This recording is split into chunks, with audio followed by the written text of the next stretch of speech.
see that the emotions and whatever. He doesn't really do that often.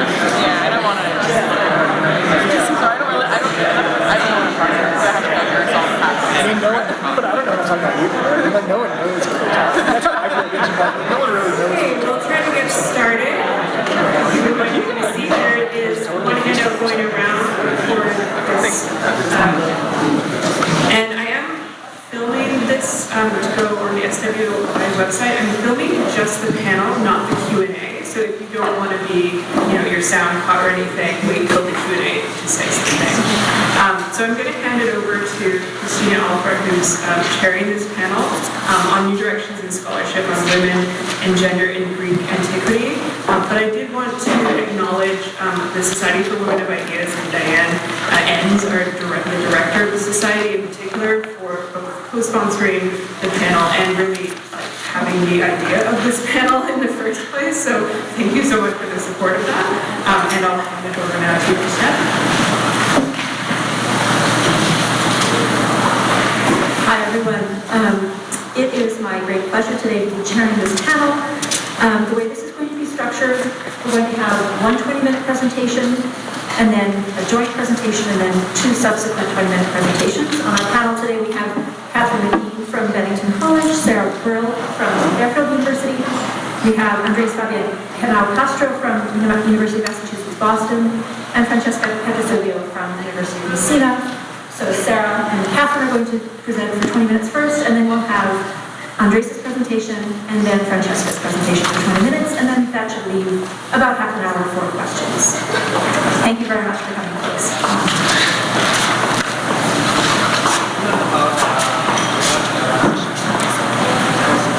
If I remain seated and useless, people are figuring it out. It's not on.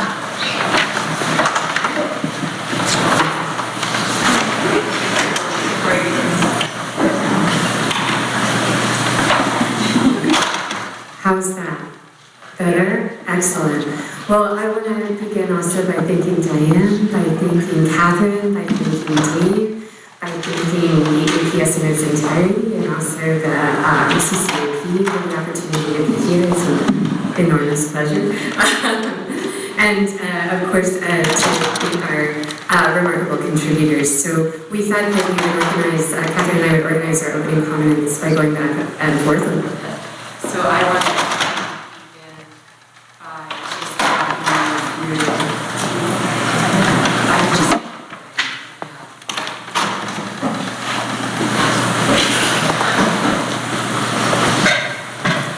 through. How's that? Thank you. By just walking you through the table of contents, to be honest. This volume arose out of an email exchange with Catherine and I. Catherine had been in conversation with Rutledge about the volume. We ran into one another at a conference and got to chatting, and a few days later I got an email from Catherine asking if I'd like to collaborate with her. And it's been just an enormous honor to participate in this now almost 5-year process of producing this volume. We have 40 chapters, 43 contributors that are from across the globe. The volume consists of 5 sections that are largely organized chronologically.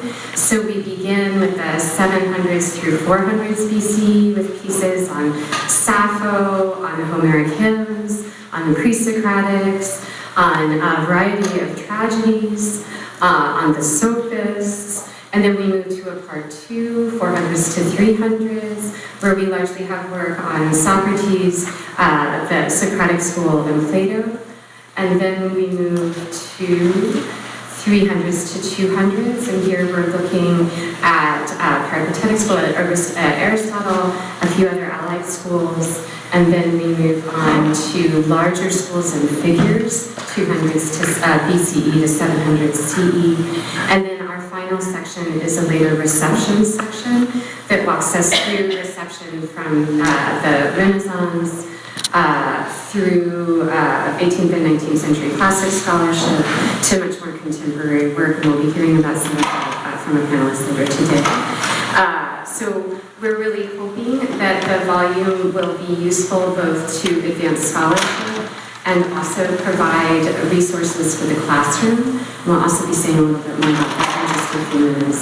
So this is a very preliminary overview. I'd like to hand the mic literally over to Catherine to walk you through some of the conceptual framework, and then I'll return to talk a little bit about aspirations, and then we'll hand the floor over to our two contributors. All right, so I'll see you again in just a minute.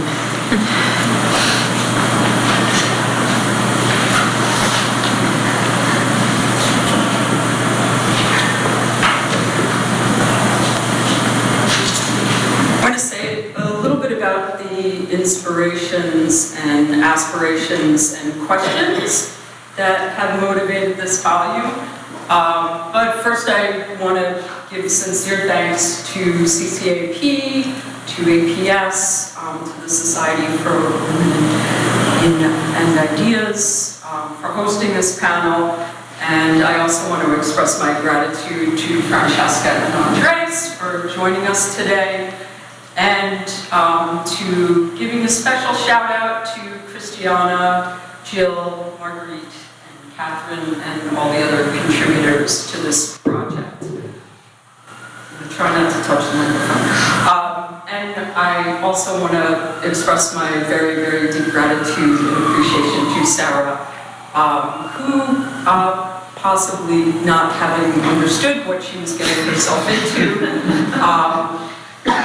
was collaborated on this project for all her enormous effort, thought, philosophical companionship. I could say more, I could gush, but I really, just to say that I couldn't ask for a better partner, and it's been such an honor to work with her. How do we recover the voices of marginalized people in Greek antiquity? And particularly, how do we recover the voices of ancient women in their engagement with Greek philosophy? Is such a project even feasible, especially given how such voices have been further suppressed in historical narratives about philosophy's development in the ancient Greek Mediterranean? For much of its history, these questions did not arise for Greek philosophy. Scholars were largely content to leave unexamined the standpoint encoded in Greek philosophical texts, the standpoint of an elite male citizen. Periodically over the centuries, scholars brought attention to the positioning of women in these texts or attempted to document women's philosophical engagement. Some earlier examples include Gil Menage's 1690 Historia Mulierum Philosophorum, F.A. Wright's 1923 Feminism in Greek Literature, and Munier's 1932 work on the Pythagorean women. But for the most part, the alleged universal of Greek philosophy was taken to transcend gender difference and other forms of social identity. When Socrates speaks, he was and is taken to speak for human beings as such, irrespective of gender. This volume offers a challenge to this uncritical assumption.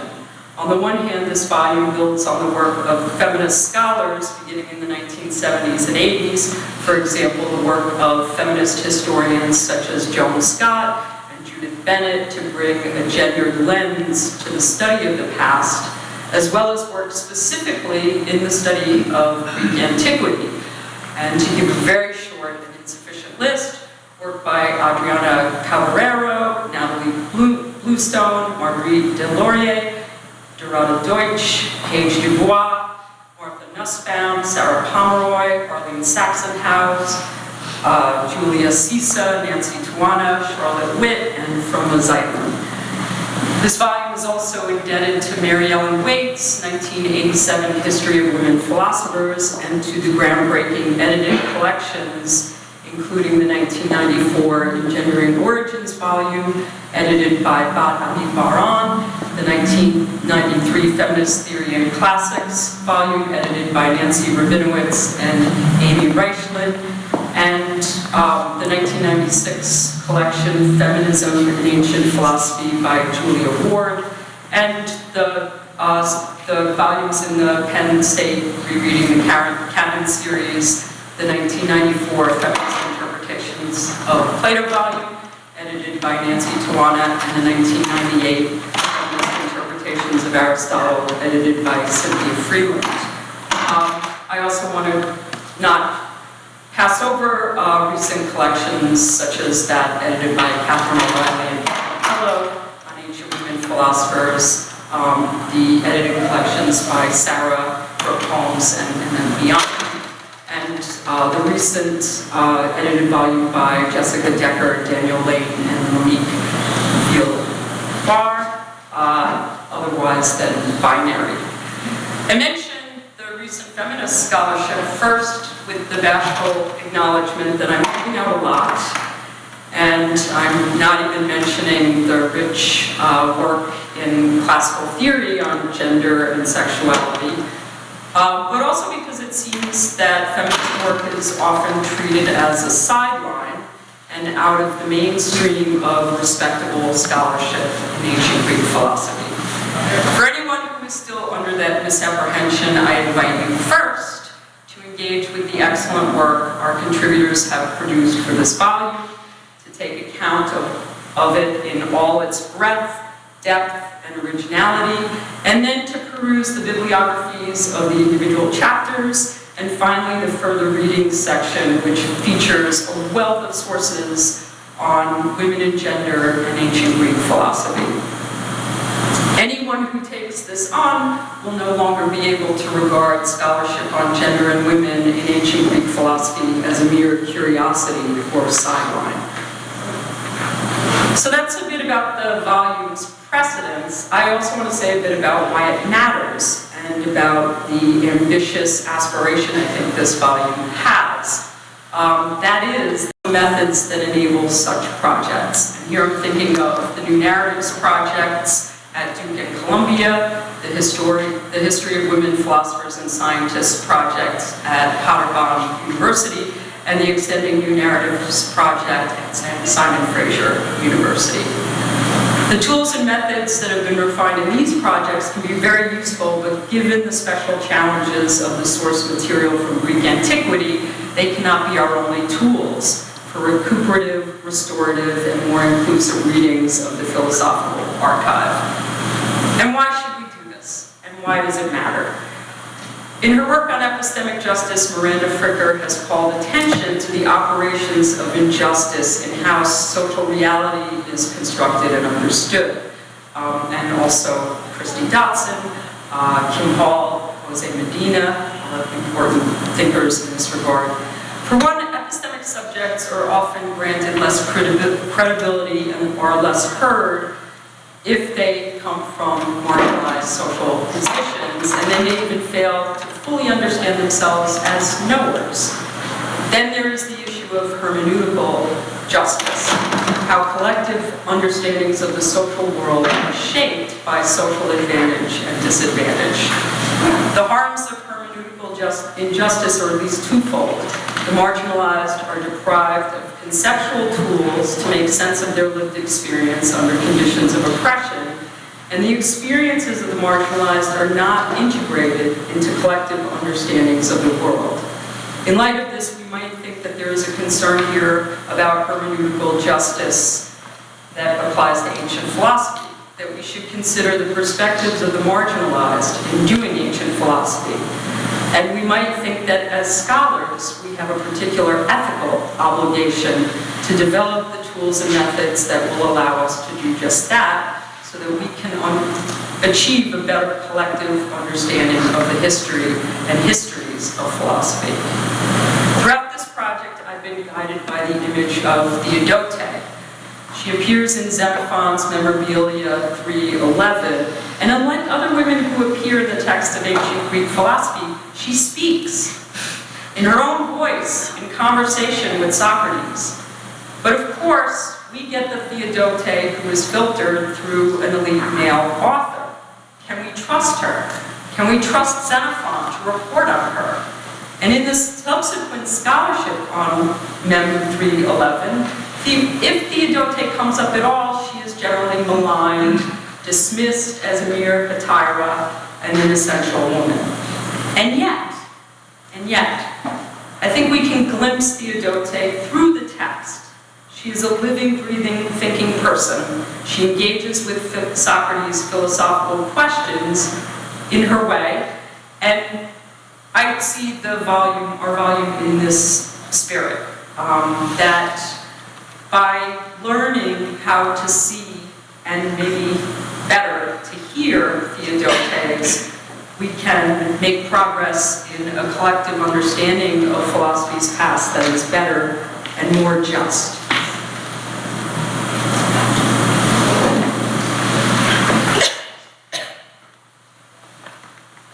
So just very quickly before we turn the floor over to two of our contributors, just to follow on what Catherine just said, as we were working on the volume, we really came to the conviction that pluralism as a strategy does justice to the complicated meanings of philosophy in the context of Greek antiquity and allows for new ways of understanding philosophies unfolding over time.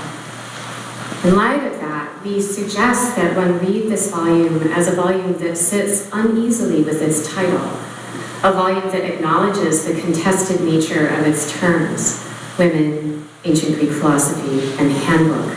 I'll take a minute for each.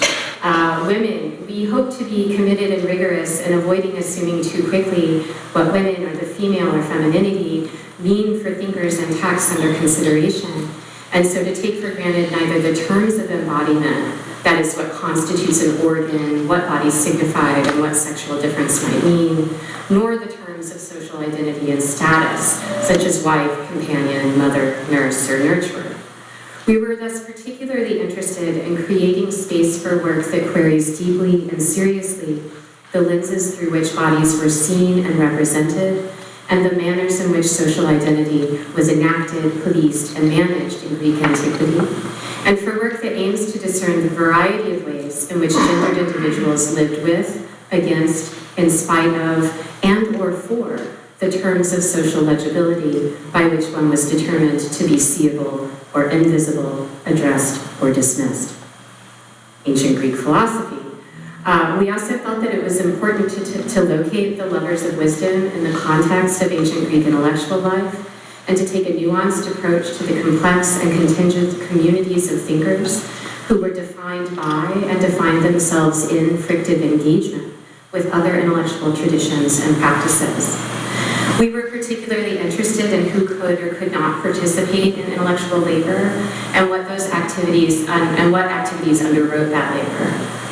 We ourselves also had an aspiration for community, for sum philosophene, a term that's notable in Aristotle both for its appearance at all and for its infrequency. We had an aspiration to avoid narrow territorializing and to avoid importing disciplinary boundaries that were anachronistic or stifling to good thinking, or both. And then finally, handbook. Our aspiration was less for comprehensiveness than for providing a snapshot of the current state of research.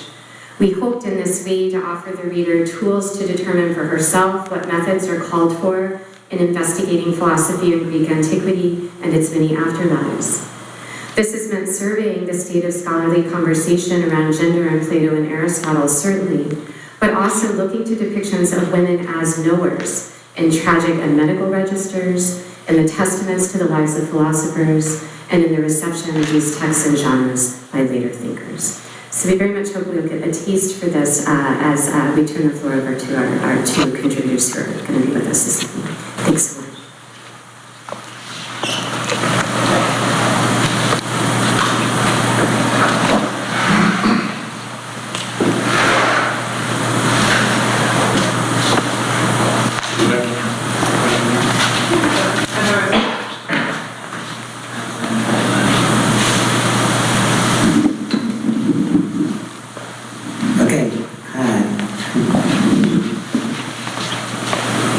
So first of all, I'm going to join Sara and Catherine in thanking Christian, thanking all the organizers, Catherine, everyone, all of you for being here.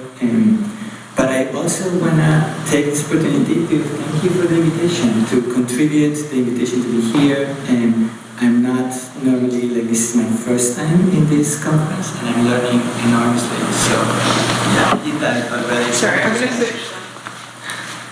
You want to sit there or I'll switch? I was thinking too.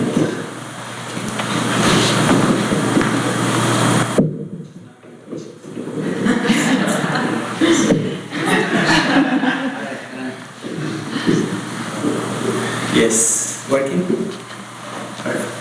And so what I think I'm going to do, rather than reading this, is to tell you a little bit about what's in the paper and a little bit about my research that is coming out of it, but to put it in conversation with Marguerite's keynote last night so that it can, because that gives us more of a kind of ground. I don't know if that's going to work, but I'm going to do my best at doing that. I was invited to write a chapter on decolonial theory and tragedy, and I picked Medea. I had written a book on Antiquity, doing a kind of similar kind of conversation. And Medea, normally when you work on queer feminist theory and Marxism, feminism, etc., like after you work on Antiquity, you become really interested in Medea for some reason. And so I initially, I've been grappling with my own kind of dialogues with decolonial theory. For those of you who are not familiar with that, decolonial theory, there is a field that calls itself that, and came out of both Antiquity Hano's writing Coloniality of Power in the early 90s, and then Maria Lugones is doing a very important feminist revision of that, published on the colonial gender system. And then out of that, many publications, most recently Lugones, Yudarquis Espinosa, and Nelson Maldonado Torres published Decolonial Feminism in Nadia Ayala, and Hypatia just published a really excellent co-edited volume also on decolonial feminist philosophy. So there's tons of things coming out of it, and part of that is dialogues of other scholars from other disciplines also questioning decolonial theory and their absences, coming from indigenous criticism, settler colonial critique, Afro-pessimism, black radical tradition, black feminist intersectionality. So that's most of my time is where I spend my work, and then I debug on tragedy. So we're eventually going to get to Medea, but I'm going to give you a lot of other things before we get to Medea. So one of the contentions that I had with decolonial theory is that normally they present themselves as talking about coloniality, like lasting effects of colonial power that are not exhausted by, let's say, the concrete experience of colonization. And they distinguish themselves from post-colonial theory in that way, but if you read post-colonial theory, if you read the subaltern studies tradition, if you read even Mrs. Fanon, decolonial Marxist in the tradition of Cabral, or like, they're also in a sense talking about patterns of colonial power that exceeds colonization.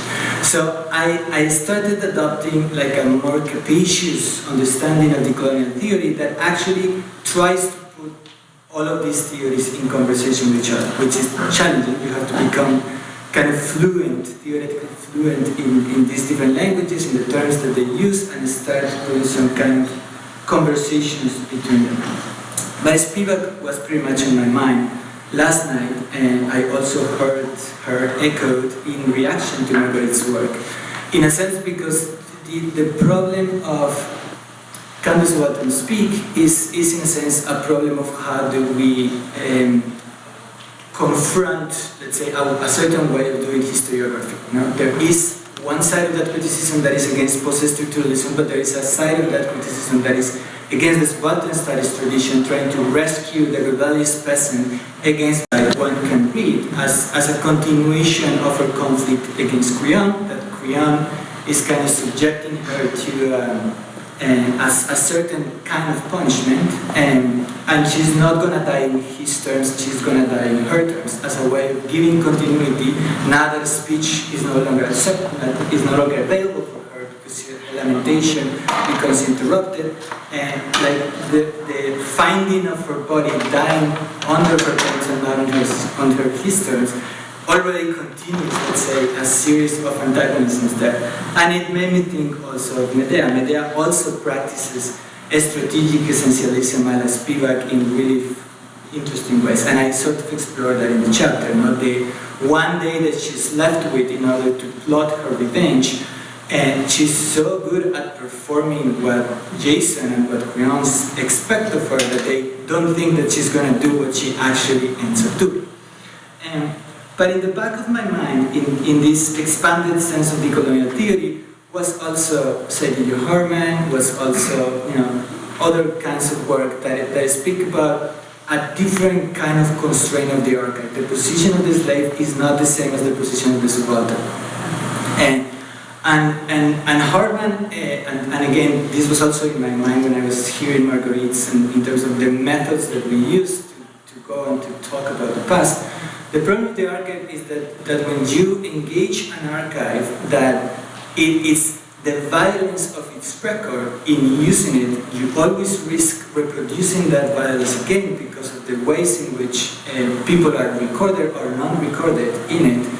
You have to somehow both work with it and against it as a political praxis, not just as some kind of free methodological.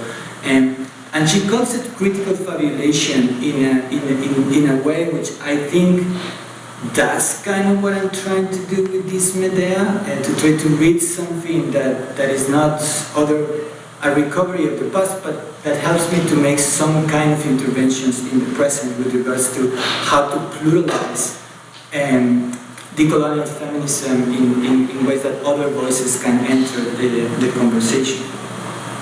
So I turn to Demetra Cassini's Medea the Refugee, which is my favorite version. You start reading all of the different interpretations of Medea.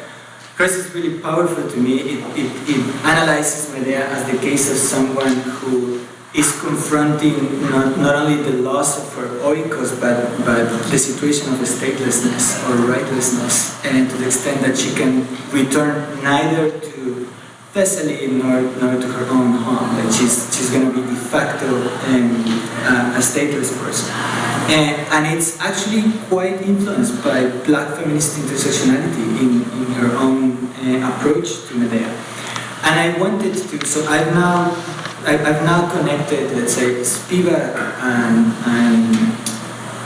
Sara Harman, and I also wanted to take into account Latinx feminism. So the piece ends with Mariana Ortega's, essentially the last contributor in the volume, and I later learned that, and I was very happy to hear that. It's a fantastic kind of symposium-like conversation. It's a really cool chapter. To try to understand the tragedy or Medea as a tragic figure in a conversation with the feminist reception of psychoanalysis as a forced choice in which she has to kill the children in order to protect her homotactics, or in Mariana Ortega, her way of producing home as a non-restricted form of belonging. And the tragedy here is that precisely the taking this to the extreme is that I would not stop, not even at my own home, in order to validate my capacity to inaugurate a world with others, in the Arendtian sense, if you want.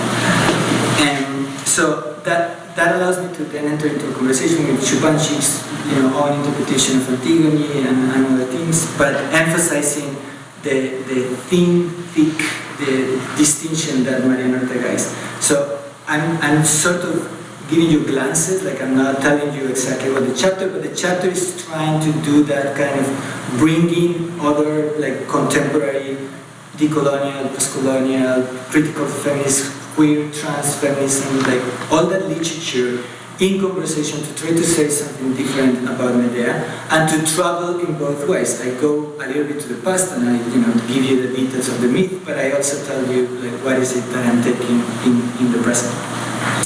Now that piece, and I'm now going to talk a little bit about the new project. And that piece I'm hoping is going to be part of a kind of analysis, a retelling of a variety of myths.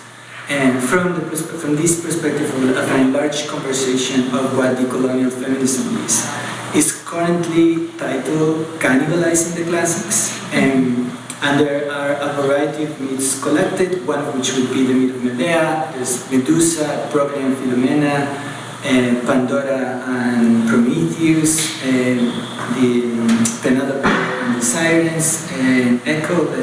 There's a collection of them. But I'm presenting the book as a meal, like using the metaphor of cannibalism, that there's a whole trend of decolonial ways of rethinking that with Fabian Castro, with recently the book that won the first book on ACLA is Cannibal Translation. So the metaphor of cannibalism that was used to disqualify the humanity of indigenous peoples as a way of recuperating in ways in which, queer, creep, the N-word, like all of these things are recuperated to emphasize dissidence and resistance and a kind of radical politics that is not just an inclusion into the human or an inclusion into sites of social eligibility, but that emphasize that difference to make a mark.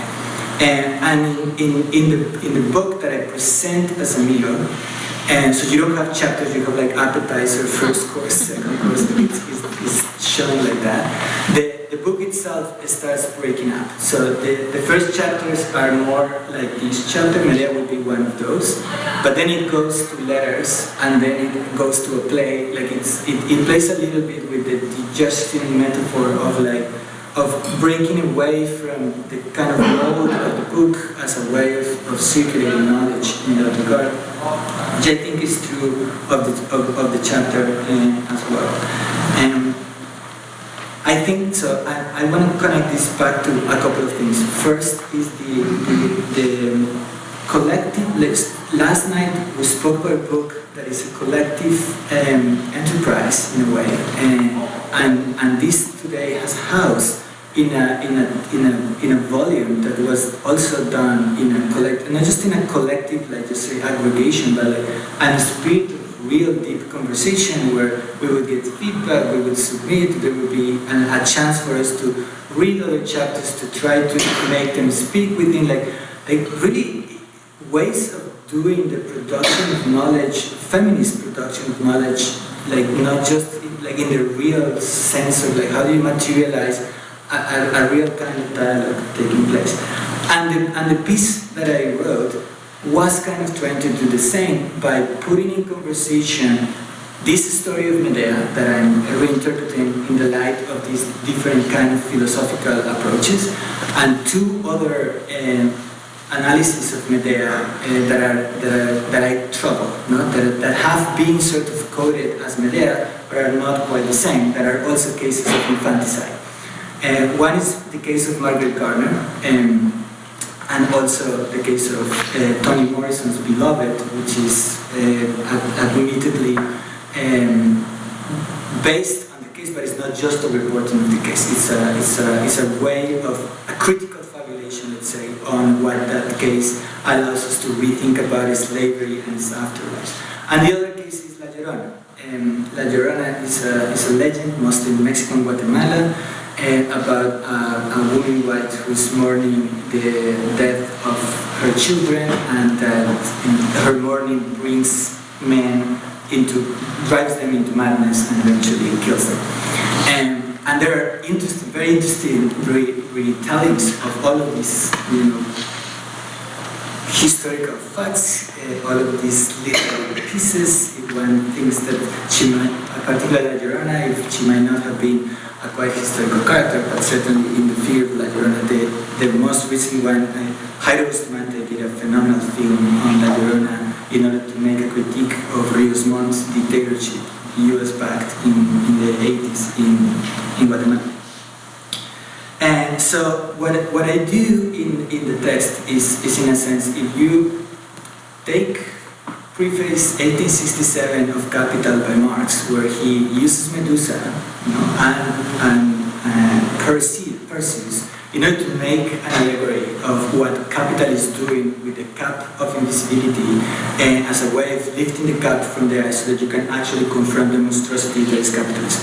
Or take Freud with Oedipus or Medusa as well, and like I was trying to do like, well, if all of these folks can do that, why can't I do that? and why can't I do that now with a more expansive view of critique that is not just about class, but it's actually about the ways in which we understand all of these things together. And not to, yes, thank you. And I ask, I can speak forever about this. And not to do that in order to blur, let's say, the historical differences between, how sexuality and gender are produced, regulated, policed, etc. in antiquity to the way it is now. Even that the use of the term policing is quite anachronistic in this regard. But to actually try to throw some light into why analogy might not be the best way of doing this kind of work, why we might want to emphasize certain kinds of difference at the same time that we use the tragedy, or we use the vocabulary of the tragedy to highlight, different modalities of power, different ways of attending to how textualization happens, where does the voice travel, distinguishing, because it's the US case, for the most part, US-Mexico, and is not.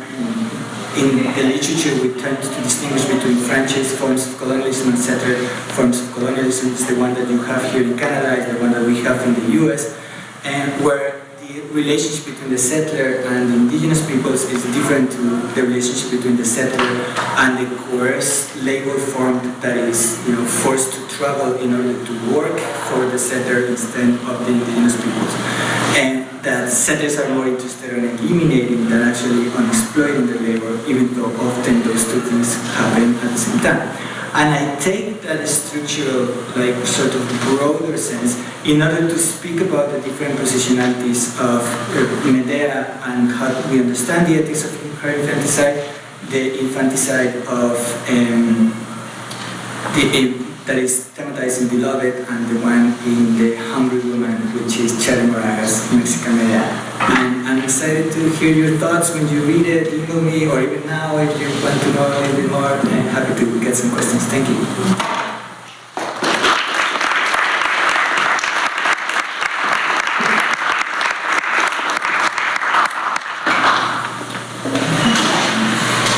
So I will also start by giving my thanks to the organizers, to Cristiana, but especially to Sara and Catherine for inviting me here, but before that for involving me in this amazing project. And I think that the other contributors would agree that throughout the process we enormously learn from each other.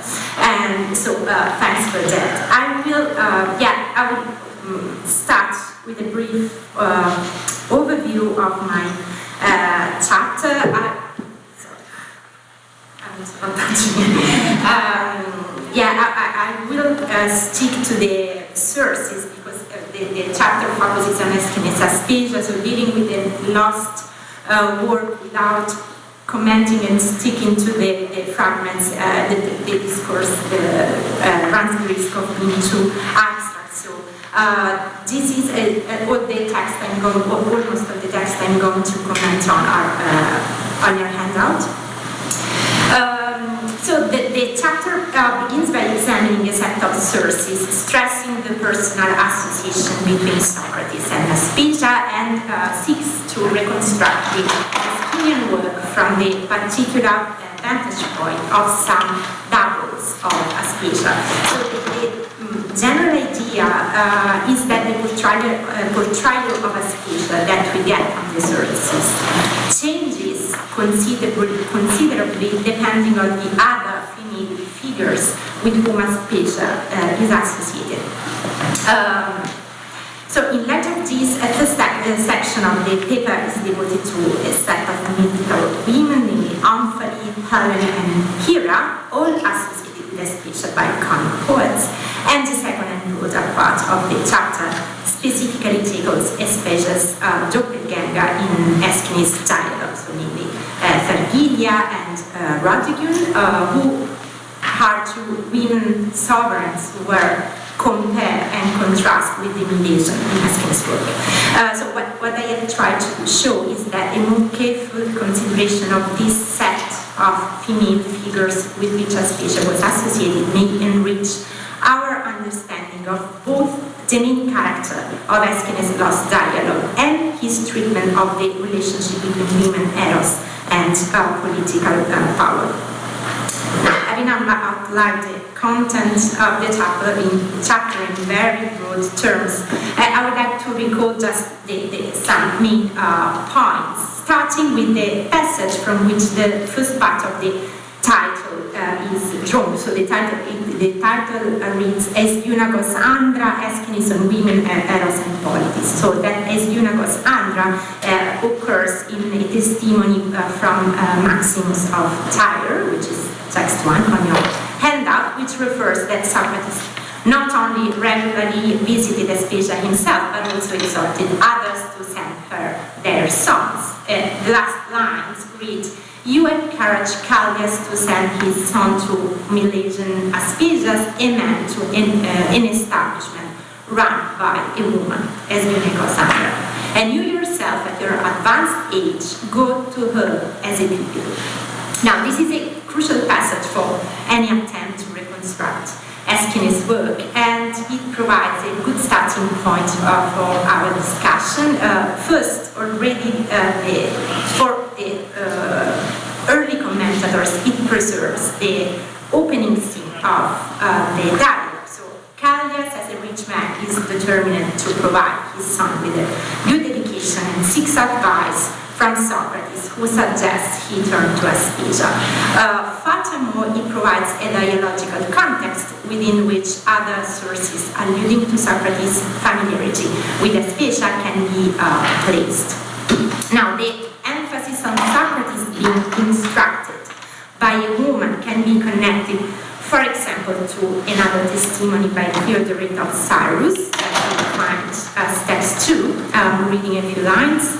"Socrates, the best of philosophers, did not think it unworthy of philosophy to learn something useful, even from women.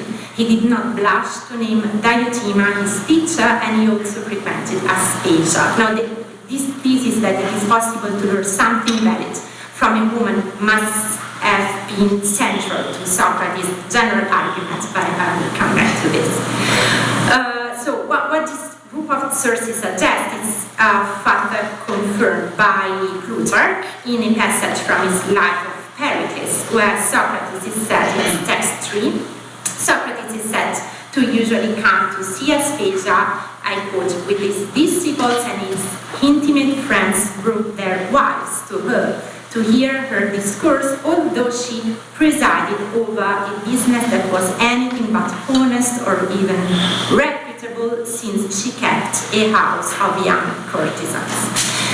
So these sources taken together attest that Aeschines Socrates held Aspasia's teachings in the highest regard, but for this very reason they are at odds with the information provided by Athenaeus, which is on text 4, namely that in Aeschines' Aspasia a negative judgment was passed on all women from Ionia, a category to which evidently Aspasia belongs, who were defined generally as grasping adulteresses, so moicadas, kai cardales. Now, a major problem for the interpretation of the dialogue is how to reconcile these testimonies so as to combine them as far as possible into a unified picture. But before that, an issue regarding Aspasia's reputation, to say at the Aeschines times, is to be addressed, as this is echoed not only in Athenaeus' fragment, the fragment preserved by Athenaeus, but also in Plutarch's passage. Now, most of the negative views about Aspasia were circulated by comic poets, whose depictions of the Milesian had to do not only with her association with the erotic sphere, but also with her influence on politics. So my suggestion is that the originality of Aeschines' depiction of Aspasia can be better appreciated by considering these competing portrayals, and more importantly, the varying representation of Aspasia also rests on a sort of narrative device which consists in the comparison, association, or straightforward identification between the Milesian and other female characters whose characteristics are projected onto Aspasia. I will get back to this also in the conclusions. Now, a relevant source in this regard is Scholium to Plato's Menexenus, which is text 5, which provides an overview of the opinions of some comic poets on Aspasia through a collection of names by which they used to call her in their comedies. So we have an account of Aspasia's bios, and after dwelling on the woman's relationship with Pericles and Lysippus, this Codias makes explicit reference to Aeschines, who said that Aspasia made the ship merchant Lysippus a very clever speaker and also trained Pericles in public oratory. Now, I will focus for the moment on the second part of this Scholium, but it is noteworthy the emphasis on the Milesian expertise in rhetoric, and moreover, by connecting this information with Socrates' initial advice to Callias, one might argue that Lysippus' political career, about which we are informed by Thucydides, offers even stronger evidence of Aspasia's expertise as a teacher in rhetoric. Because while Pericles' political success might be said to depend on his natural gifts and previous education, Aspasia's influence on Lysippus, which was a man of humble origins and apparently of no talent, according to the sources, was undeniable and so more impressive. But let us go back to comedy. The Scholias mentions Cratinus Chaerones first, where Aspasia was called a tyrant, Tyrannos. And through an allusion to Aspasia's despotic traits, he introduces a series of judgments by the comic poets. So I quote, Eupolis calls her Omphale in the Philoi and Helen in the Prospiautori, while Cratinus also referred to her as Hera, perhaps due to the fact that he designated Pericles by the name of Olympus.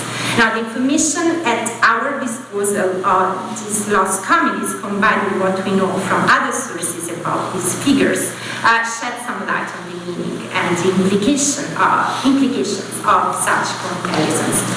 Cratinus Chaerones has been considered by Henry, for example, paradigmatic of the old comedy's critique of women vis-a-vis political power. The centaurs of the chorus provided a sort of parodic genealogy of Pericles and Aspasia, where Stasis, so civic strife, and Kronos of Lydia, who dominated Heracles, and the motive of Heracles in the service of Omphale was quite well known on the Attic stage. So Sophocles presents Heracles as her servant in the Women of Trachis, Hernippus and Plato, the comic poet, and Eupolis inform us of the deeds performed by Heracles while serving Omphale. And the satiric drama entitled Omphale by Dionocleus attacked Pericles and Aspasia through the Heracles-Omphale relationship, thereby insisting on the reversal of established gender rules. And so finally, Heracles is also described as a servant of Omphale in a fragment from a mine, preserved in an Oxyrhynchus papyrus, whose portrayal of the Lydian queen has been connected to that of Aspasia in Aristophanes' Acharnians, where the woman was depicted as a procuress exerting an enormous influence on Pericles, similar to that of Omphale's on Heracles. So Aspasia's depiction as a new Omphale, also mentioned by Plutarch, most probably alluded to the intrusion, so to say, into politics of this Tyrannos woman, who, like the mythological queen, was original from Asia Minor. Now, Plutarch himself, in the long discourses on Aspasia, in the life of Pericles, includes information about other women precisely to investigate the question of what dunamis and what technique Aspasia possessed to exert such influence over politicians and philosophers. And one of these Ionian women is Thargelia of Miletus. So after some information about the origins of Aspasia, Plutarch dwells on the woman's relations with the most powerful politicians, and we read them in this account, which is text 7, that Aspasia emulated Vergilia, an Ionian woman of ancient times who frequented the most influential men, Iunatadois Andrasi, and turned her many lovers towards the Persian cause. Now, not much is known about Vergilia, whose historicity is disputed, but useful information can be found in some lexicographical sources, but I will only refer here to a testimony from the anonymous treatise De Mulieribus, which is text 8, which clarifies how the woman came to power. They say that she came to Thessaly when Antiochus was king of the Thessalians, married him, and after his death, ruled Thessaly for 30 years. Now, by combining this information with that found in Plutarch and with the Lexica, we get a portrait of Vergilia which can help explain the reasons for her association with Aspasia. Vergilia resorts to Eros in order to accomplish political objectives, and through her consorts she spreads medismos in Greece. Hence, she represents a good example which Socrates can use to show Callias that Eros may serve as a means to attain political goals. The introduction of Vergilia in the dialogue may be connected to the testimony by Athenaeus mentioned earlier. As both the Ionian women named in the dialogue seem to contradict that opinion, the figure of Vergilia may have served to persuade Socrates' interlocutor that not all women from Ionia were adulterous and opportunistic, the two Milesian, Aspasia and Vergilia, representing an exception. We may thus argue that Vergilia was introduced into the dialogue with the twofold purpose of dismissing the charges against the woman from Ionia and serving as Aspasia's model. Yet, the sources attest the third female figure featured in the Aspasia, namely the person Queen Rhodope. A key testimony on this character is provided again by the treatise De Mulieribus, it's text 9, which attests that Aeschines' portrayal emphasized the women's political achievements, and we are also told that this was achieved through exceptional military prowess, as shown by the anecdote which follows. So once having heard that one of the conquered peoples was rebelling, Rhodope stopped styling her hair, leaving the bread unfinished until the rebellious population was brought back to order. And for this reason, she was portrayed in a golden image with half of the hair braided and the other half left loose. And this very image is depicted in the painting that Philostratus describes in the other major account on the Persian queen, which is the last text, text 10, which reports another version of the episode. So the painting Philostratus describes apparently immortalized Rhodope on the battlefield, intent on pouring irrigation after her victory over the Armenians. And in this account, Rhodope led the battle and did not allow herself time to fasten up the right side of her hair, and courage and military prowess are also in the foreground here. But compared to the other version, Philostratus provides further information and a clear reference to Eros is needed. So we read in the text, she prays to destroy men, Irene to Andras, even as she has now conquered them, for I do not think she loves to be loved. Eran to Erastai. Now, this passage raises the question of whether or not Rhodope represents a man-hating woman time. I will get back to this briefly in the conclusion and then hopefully in the discussion. As for her role, Rhodope's role in the Aspasia, her non-involvement in Eros distinguishes her from both Vergilia and Aspasia. And interestingly, it corresponds to this non-involvement, corresponds to the emphasis on a different sphere, which is related on the one hand to political power and on the other to the religious field, as shown by the allusions to libations.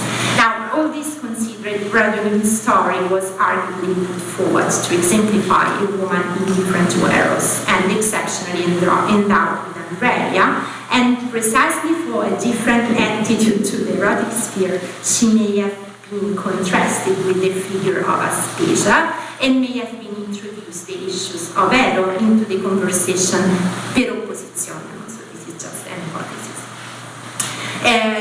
As regards the possible place of this episode within the overall economy of dialogue, the most convincing hypothesis seems to be that Socrates evoked Radugun's story in support of his thesis that one can learn something helpful also from a woman, and thus to justify the recommendation of Aspasia as a teacher for Hipponicus. To this end, Socrates may have mentioned the military achievements and the outstanding devotion of the Persian queen, and in order to connect this section to the other parts of the work, it may be supposed that at this point Aeschines put forward the objection to which Athenaeus alludes.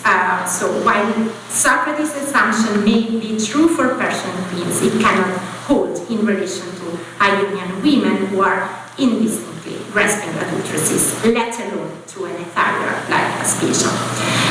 So Socrates may have then introduced his second example, the Ethyra Tarquilia, who lived on the Mediterranean for 30 years. So both Radugun and Tarquilia operate in the field of politics and wield political power or influence.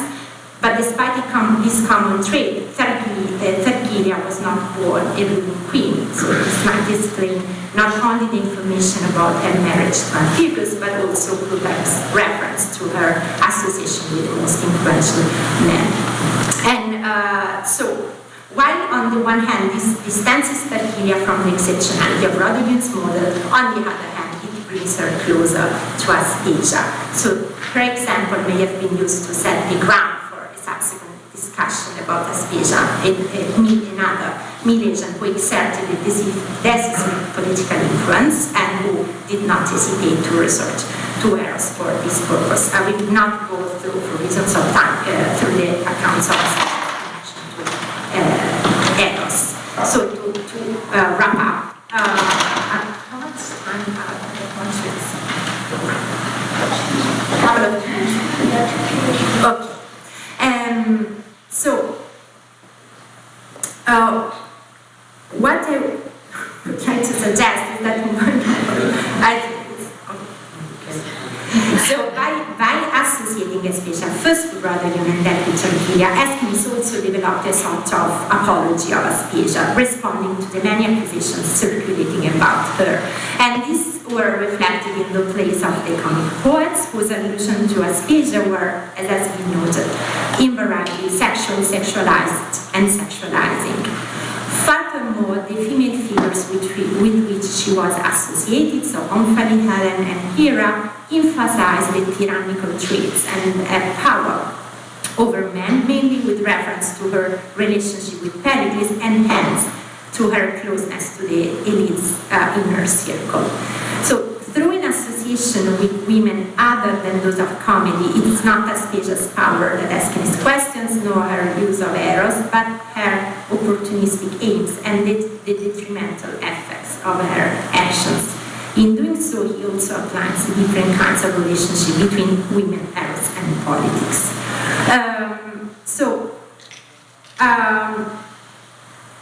As a result of this discussion, one of the conclusions I draw is that in the case of Aspasia, not only as Henri condensed, the political word is eroticized, but conversely, the erotic sphere is politicized.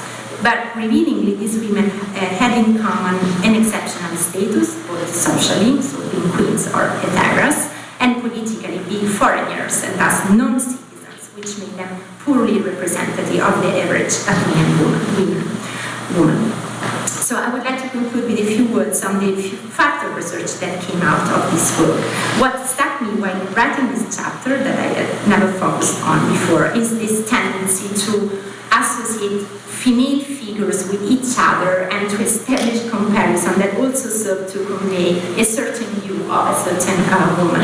And what's others in the form of a narrative device, but also in modern scholarship. So this is the case with Radugun, for example, as mentioned earlier, in her 1966 book, Eine vorplatonische Deutung der sokratischen Eros, Barbara Hillers traces the figure of Rodion back to this literary tradition of the Amazon type and thus to this man-hating woman type, characterized by his hostility to Aphrodite, which would be eminently represented by Semiramis, but also includes Tomaris, Atossa, and Artemisia. So this was for me the starting point for a closer investigation of these figures, whose primary accounts are in Herodotus and also in this treatise De Mulieribus, so as to examine both their relationship with Rodion and the actual homogeneity of the category itself of an Amazon-like woman. And what emerges to closer scrutiny is that while in broad outline they have traits in common, the relevant sources show significant differences in precisely those aspects that are supposed to single them out. For example, the performance of supposedly male activities, and conversely, the hostility towards men or towards eros or towards marriage, which are sometimes used ambiguously but are not actually interchangeable. So what this method, while this method can be useful in order to identify certain literary traditions, it also runs the risk of losing the specificity of the individual figures, and which is indeed what happened at its Antiquity, as shown by the tendency of some late sources to conflate that with lot of sources conflating Atossa with Semiramis and vice versa. So perhaps therefore, before grouping these women into categories that can be very vague, it may be worthwhile to study the accounts at our disposal in their own merits. And this certainly holds true for Aspasia, who at the closer look turns out to be much more than, I quote Kant's definition, another Milesian courtesan turned queen. Thank you.